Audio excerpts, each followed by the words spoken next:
के बारे में कि आखिर मेमोरी डिवाइस होता क्या है। तो आइए देखते हैं कि मेमोरी डिवाइस होता क्या है। मेमोरी डिवाइस एक स्टोरेज डिवाइस है जिसमें हम डाटा को, सूचनाओं को और प्रोग्राम को स्टोर करके रख सकते हैं तथा जरूरत पड़ने पर इसका उपयोग भी कर सकते हैं। बेसिकली मेमोरी डिवाइस दो प्रकार के, पहला होता है प्राइमरी मेमोरी और दूसरा होता है सेकेंडरी मेमोरी। प्राइमरी मेमोरी वह मेमोरी होता है जो कंप्यूटर के यूज के लिए होता है और सेकेंडरी मेमोरी वह मेमोरी होता है जो यूजर के काम आता है।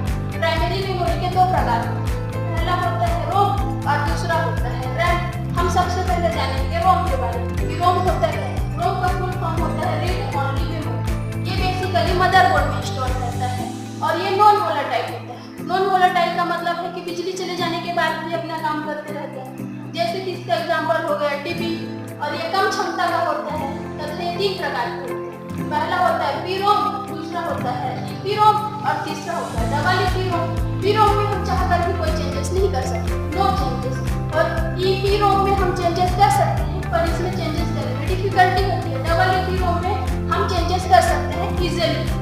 उसके बाद हम जानेंगे रैम के बारे में कि रैम होता है। इसका फुल फॉर्म होता है रैंडम एक्सेस मेमोरी और इसका स्पीड ज़्यादा होता है। जितना बड़ा रैम होगा उतना अच्छा काम होगा और ये वोलेटाइल होता है। वोलेटाइल का मतलब है कि बिजली चले जाने के बाद इसका याददाश्त कम हो जाता है, ये फूल जाता है। क्या करते हैं जैसे कि कैलकुलेटर ओपन कर रहे हैं, हम उसमें कैलकुलेट करते हैं, बिजली चला जाएगा तो डाटा डिलीट हो जाएगा। इसके दो टाइप होते हैं, पहला होता है एस रैम और दूसरा होता है टी रैम। टी रैम में हमारा सारा काम होता है, ये डायनेमिक होता है। एस रैम ये हमारे इसके होते हैं, हम इसमें चाहकर चेंजेस कर सकते हैं, लेकिन अगर हम इसमें चेंजेस नहीं करते हैं तो ये अपने हिसाब से चलते रहता है। जैसे कि घड़ी। अब हम जानते हैं सेकेंडरी मेमोरी के बारे में। जैसे कि आप लोगों को पता है कि सेकेंडरी मेमोरी क्या होता है। इसके दो प्रकार होते हैं, एचडीडी और दूसरा होता है पेन ड्राइव। हम सबसे पहले जानेंगे एचडीडी।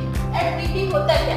एचडीडी ये कम स्पीड होता है, इसका स्पीड कम होता है तथा इसका साइज बड़ा होता है। साइज बड़ा होने के कारण ये अधिक बैटरी कंज्यूम करता है। अधिक बैटरी कंज्यूम करने के कारण ये जल्दी हीट हो जाता है। जल्दी हीट हो जाने के कारण इसमें बहुत सारी प्रॉब्लम होती है, लेकिन ये 55 डिग्री सेल्सियस तक के तापमान को झेल सकता है। लेकिन इसके सबसे बड़ी प्रॉब्लम ये है कि इसके टूट जाने पर तथा इसके क्रैक हो जाने पर इसमें स्टोर सभी डाटा परमानेंटली मिट जाती है। यही इसकी सबसे बड़ी खराबी है। अब हम जानते हैं पेन ड्राइव। पेन ड्राइव क्या होता है? यह एक छोटा पोर्टेबल डिवाइस होता है जिसमें हम कंप्यूटर में डाटा स्टोर करके रख सकते हैं तथा एक स्थान से दूसरे स्थान तक स्थानांतरित कर सकते हैं। उसके बाद हम जानते हैं मेमोरी डिवाइस के महत्व। मेमोरी डिवाइस के महत्व है कि इसमें हम स्थायी एवं अस्थायी डाटा को स्टोर करके रख सकते हैं तथा फाइल को सुरक्षित करके रख सकते हैं। थैंक यू, धन्यवाद।